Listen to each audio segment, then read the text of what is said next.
அன்பான ஒழுக்கம். கிறிஸ்துவுக்குள் பிரியமானவர்களே, சகோதரி நான்சி சொல்கிறார்கள், ஒரு சபையின் உறுப்பினர்கள் உண்மையாக ஒருவரை ஒருவர் நேசித்தால் அது பார்க்க எப்படி இருக்கும் என்பதற்கு 1 கொரிந்தியர் புத்தகம் பதிலளிக்கிறது. பவுல் எழுதுகிறார், கிறிஸ்துவின் உடலாகிய சபையில் பாவம் ஏற்பட்டால் அதை உண்மையாக நேசிப்பவர்கள் அதனால் துக்கப்படுவார்கள். தேவையான போது அவர்கள் சபை ஒழுக்கத்தை கடைபிடிப்பார்கள்.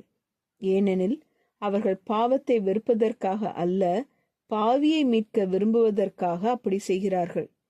உண்மையான அன்பு திரும்ப புதுப்பிக்க விரும்பும் அன்பாகும். பவுல் மேலும் எழுதுகிறார், அன்புள்ள சபை ஒழுக்கக்கேடான பாலியல் பாவங்களை பொறுத்து கொள்ளாது. அன்பு தூய்மைக்கு நேராக வழிநடத்துகிறது. கணவன் மனைவி ஒருவருக்கொருவர் முழுமையாக உண்மையாக அர்ப்பணித்திருக்க வேண்டும். சிறிய காரணத்திற்காக உறவை விட்டுவிடாமல் உறுதியாக நின்று கொள்ள வேண்டும். அதுபோல் நாம் அன்பின் வழியில் நடக்கும்போது மற்ற விசுவாசிகளை பற்றி நன்றாக பேசுவோம். விமர்சிப்பதற்கு பதிலாக உறுதிப்படுத்துவோம். குறைகளை தேடுவதற்கு பதிலாக அவர்களை கட்டி எழுப்புவோம். இவை உங்கள் சபையை விவரிக்கிறதா?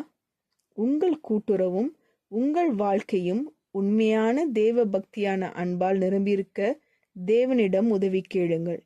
ஜெபம் செய்வோம்.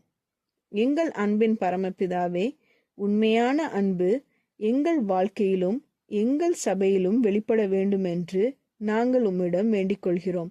பாவத்தை பொறுத்து கொள்ளாமல் திருத்தி மீட்டெடுக்க விரும்பும் கருணையுள்ள அன்பை எங்களுக்கு தாரும். உறவுகளில் நாங்கள் விசுவாசத்துடனும் அர்ப்பணிப்புடனும் இருக்க உதவும். மற்றவர்களை விமர்சிப்பதற்கு பதிலாக அவர்களை கட்டி எழுப்பும் வார்த்தைகளையும் மனப்பாங்கையும் எங்களில் உருவாக்கும். எங்கள் கூட்டுறவு உமக்கு மகிமை தரும் தேவ பக்தியான அன்பால் நிரம்பியிருக்கட்டும். இயேசுவின் நாமத்தில் ஜெபிக்கிறோம் பரமபிதாவே, ஆமீன். இந்த மெசேஜ் 14 ஆகஸ்ட் 2024 நான்சி டிமோஸ் வோல்கமோத் அவர்களின் இயேசுவை தேடி என்ற புரோகிராமிலிருந்து எடுக்கப்பட்டது. கர்த்தர் உங்களை ஆசீர்வதிப்பாராக.